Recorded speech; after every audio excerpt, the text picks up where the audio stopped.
नमस्कार दोस्तों, मेरा नाम है अभिषेक नवले और स्वागत है हमारे नई वीडियो में। दोस्तों, आपने हॉलीवुड की 300 स्पार्टन मूवी देखी होगी, लेकिन हमारे भूमि में भी 350-400 साल पहले इतिहास उसका जिक्र करता है। एक ऐसी घटना हुई थी, एक लड़ाई, एक जंग आपको इतिहास के पन्नों से भी ज्यादा कुछ सिखा देगी। सिद्दी जोहर, जो एक मुगल सल्तनत का महत्वपूर्ण सैनिक, जिसने पन्हाड़ किला को चारों तरफ से घेर लिया है और उसके बीच में हमारे छत्रपति शिवाजी महाराज कैद हो चुके थे। वहां से महाराज को निकलना था। पन्हाड़ा से विशालगढ़ जो उसका अंतर है वो 65 किलोमीटर का था। रात का समय 9-10 का था। 600 अपने सैनिकों के साथ पन्हाड़ा से वो कैद तोड़ के उनको विशालगढ़ की तरफ जाना था।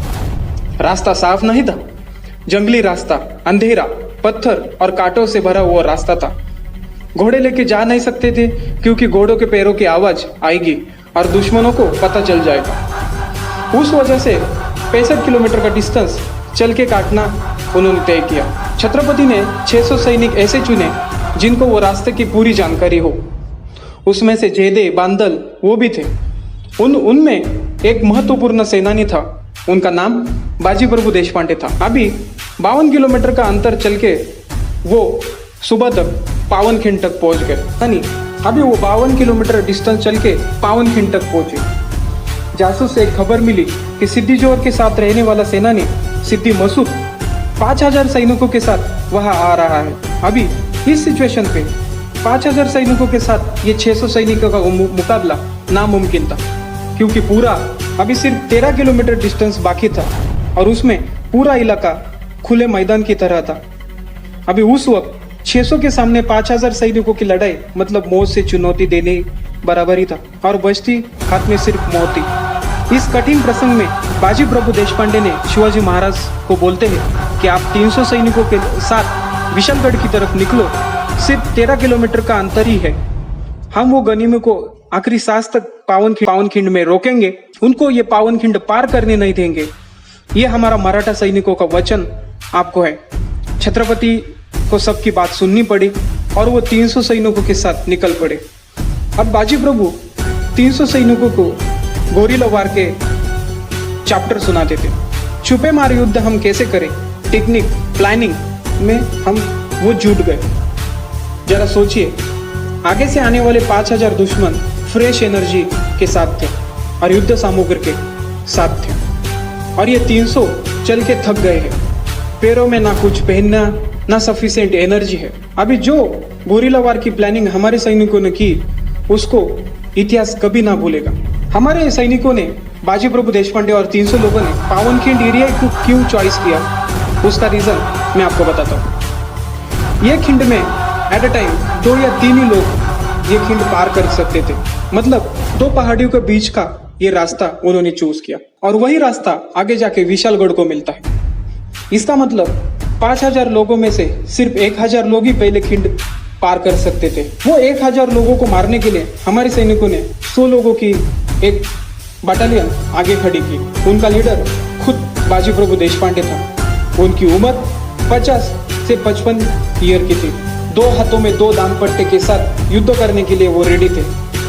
एक दानपट्टा, मतलब जो उसको तलवार बोलते हैं, या दानपट्टा एक अलग ही शस्त्र आता है। दानपट्टा का जो एक वजन था वो 6.5 किलो का था, मतलब 2 दानपट्टा का वजन 13 किलो। 13 किलो का वजन लेके 3 घंटा लड़ना है। स्ट्रैटेजी ऐसी है कि हमारा एक सैनिक 10 दुश्मनों के साथ लड़ेगा।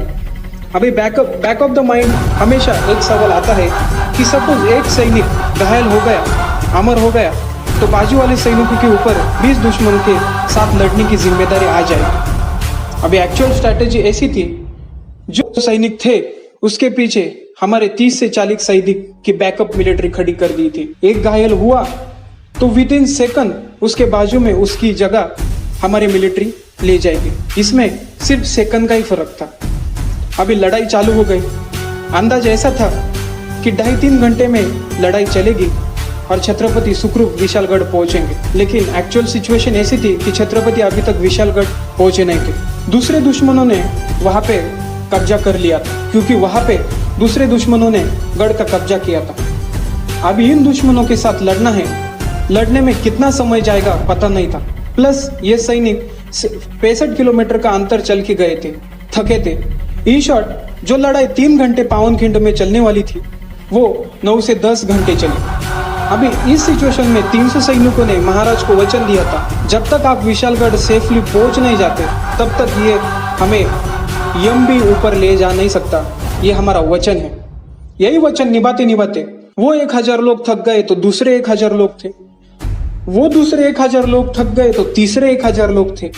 लेकिन हमारे सामने, हमारे 100 लोगों के मिलिट्री के सामने कोई ऑप्शन नहीं था। अभी सपोज इन 100 सैनिकों के दुश्मन ओवरटेक करता है तो बैकअप मिलिट्री के लिए इन्होंने 5-5 सैनिकों को बटालियन पीछे खड़ा कर दिया उनको सपोर्ट करने के लिए। खिंड के ऊपर मतलब पहाड़ के ऊपर हमारे सैनिक थे, उनके पास पत्थर, भाला, ये सब चीजें मारने के लिए थी। और इन केस इन सबको ये मुगल ओवरटेक करते हैं तो पहाड़ों के एंड में 50 से 60 मिलिट्री की एक बटालियन वहां पे खड़ी की थी। अभी इस चक्रव्यूह की वजह से खिंड का रास्ता पूरा करना 5000 दुश्मनों का काम नहीं था। युद्ध चालू हुआ, 1 घंटा हुआ, 1.5 घंटा हुआ, 2 घंटा हुआ, मराठा रोकने का नाम नहीं ले रहे थे। अब सिद्दी मसूद परेशान हो गया, अभी इनको रोके तो रोके कैसे।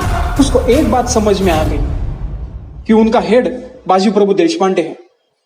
मराठा को रोकना है तो बाजी प्रभु को रोकना है, इनको रोके मारे तो मराठा डर जाएंगे, भाग जाएंगे, ऐसी उसकी सोच थी, सिर्फ सोच थी। तो सिद्दी मसूद ने एक गन मैन को बुलाया और गोली चलाने के लिए कहा। अभी उस जमाने में अंग्रेज थे तो गन थी। उसको बोला कि बाजी प्रभु के ऊपर निशाना लगा और उड़ा दे।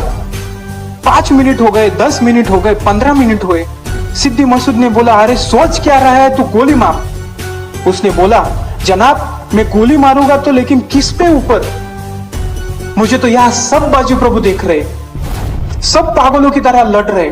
तब सिद्दी ने बाजी प्रभु के बारे में जो वर्णन किया वो वर्णन इतिहास को और मजबूत दर्शाता है। अरे जो सबसे लाल हुआ है ना वो है बाजी, जिसका सबसे ज्यादा खून निकला है वो है बाजी।